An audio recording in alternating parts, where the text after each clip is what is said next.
कर्मचारी युनियनचा जय असो. महाराष्ट्र कर्मचारी युनियनचा जय असो. बंद बंद बंद बंद बंद बंद एसटी बंद बंद बंद बंद बंद बंद एसटी बंद बंद बंद बंद बंद बंद. महाराष्ट्र कर्मचारी युनियनचा विजय असो. प्रशासनाचा निषेध असो. प्रशासनाचा निषेध असो. बेस्ट प्रशासनाचा निषेध असो. बेस्ट प्रशासनाचा बंद बंद बंद. महाराष्ट्र कर्मचारी युनियनचा विजय असो. माननीय रवींद्र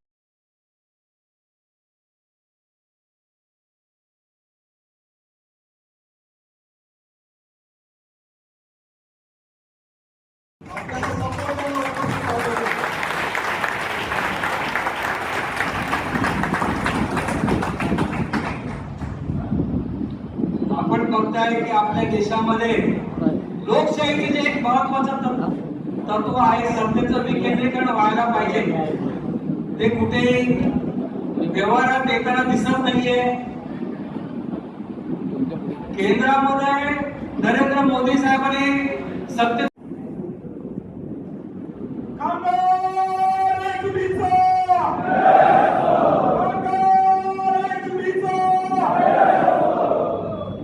सर्व माझ्या कामगार बंधूंना सर्व नमस्कार. आज जगामध्ये जागतिक पातळीवर कितीतरी वर्षापासून बेस्टचं नाव आहे. आज देशच्या सर्व कामगारांसाठी एकत्रपणे जे संघर्ष करणारे नेते आज मंचावर बसलेले आहेत. कृती समितीच्या माध्यमातून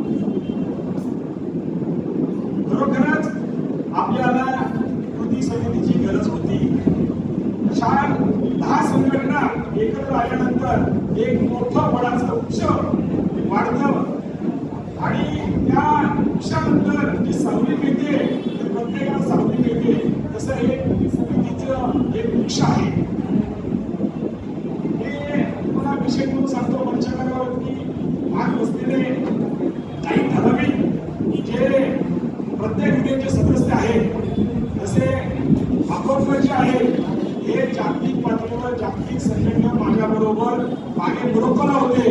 म्हणजे आपले प्रश्न आपल्या चर्चा जागतिक पातळीवर पण मांडण्याचं त्यांचं धोरण आणि त्याची तेवढी ताकद आहे. त्यानंतर आमच्या नवी मुंबईचे संजय घरपड जे आहे, मी सर्वांना एक सांगतो की नवी मुंबईमध्ये जवळजवळ जास्तीत जास्त लोक म्हणजे बीएसटीचे कामगार हे नवी मुंबईमध्ये राहतात. आंबोरकरजी तुम्हाला शब्द देतो, कारण की आंबोरकर जे आहे आणि बाजूचे ते दुसरे पण कर आहेत. आंबोरकर आणि दोन्ही कर आपल्या बरोबर आहे, त्यामुळे आपल्या टॅक्सची चिंता नाही, आपल्याला कुठे कर भरावा लागणार नाही. दोन्ही कर प्रसिद्ध आहे. तुम्हाला सांगतो मित्रांनो की कामगार टिकला तर व्यवस्थापन टिकेल. जर कामगारच नाही टिकला, जर कामगार रस्त्यावर उतरला तर व्यवस्थापन पूर्ण खोळंबलं. नवी मुंबई महानगरपालिकेमध्ये नवी मुंबई परिवहनमध्ये आमची मोठ्या प्रमाणात मोठी संघटना आहे. आमचे वाहन चालक कंत्राटी ठोक मानधन, आज तुम्हाला सांगतो जे ठोक मानधन किंवा जे कंत्राटी पद्धतीने अदानीच्या घशात हे मुंबईचे डिपो हरायचे चाललंय. त्याच प्रकारे सगळीकडे प्रायव्हेटेशन व्यवस्थापन हे सर्व करून फक्त स्वतःची चूल आणि स्वतःचं मूल हे बघण्याचं धोरण हे नेते मंडळी करतात. कामगाराच्या जीवावर मोठं झाल्यानंतर कामगाराकडे पाठ कामगाराला दाखवायचे, स्वतः मोठं व्हायचं आणि वारंवार मुलाला करायचं, हे आतापर्यंत धोरण आहे या नेत्यांचं. म्हणून लोकांनी विचार करायचा पूर्ण की आपल्यासाठी लढणारा नेता काय करतो, काय बघतो, कसा वागतो आणि त्याला ताकद द्यायचं काम आपण सर्व कुटुंबाला रस्त्यावर घेऊन करायचं आहे. आज जर आपल्याला आपल्या हक्काच्या लढाईत आपल्याला आपला हक्क मिळत नसेल, आज विचार करा 20,000मध्ये आज कंत्राटी कामगार 20,000मध्ये कसा काम करणार, त्याचं कुटुंब काय करणार, मुलांची फी कशी भरणार, त्याच्या हॉस्पिटलचं त्याला मेडिक्लेम काय, काहीच नाही सुविधा. आज बेस्ट कामगार रिटायरमेंट होतो, त्याला ग्रॅज्युएट पेन्शन फक्त 3,500 ते 2,500 कर्मचाऱ्यांची पेन्शन मिळते. आज राष्ट्रीय प्रशासनाला देश सरकारने आज पहाटे 4 वाजता उठतो, पहाटे 4 वाजता उठून पहिली बस काढतो. त्या बसमधून कोविडच्या काळात प्रत्येक अधिकारी IAS असो, कोणताही मोठा अधिकारी असो, तो बेस्टने नेला. बेस्टच्या प्रवासात नेले, सैनिकांना नेले, पोलिसांना नेले, प्रत्येक वेळेला डॉक्टरला नेले.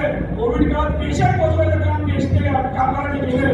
पण आज या कामगारांना त्याचा हक्क मिळण्यासाठी बेस्टचा संप पूर्ण मुंबई, नवी मुंबईत आहे. सकाळपासून आम्ही नवी मुंबई या ठिकाणी उभे आहोत आणि एकही बस बेस्टची एकही बस नवी मुंबईच्या रस्त्यावर चालू देणार नाही. आम्ही सर्व महाराष्ट्र कर्मचारी युनियनच्या माध्यमातून हे NMDचा जो स्टाफ आहे, म्हणजे NMDचे आमचे वाहक चालक, आमची नवी मुंबई मोठी संघटना आहे महाराष्ट्र कर्मचारी, त्यांनी पूर्ण जाहीर पाठिंबा दिला आहे. त्यामुळे आम्ही या प्रशासनाचा प्रशासनाचा निषेध करून आज पूर्ण बंदला आणि कृती समितीला, संयुक्त कृती समितीला आम्ही जाहीर पाठिंबा देतो. बंद बंद बंद.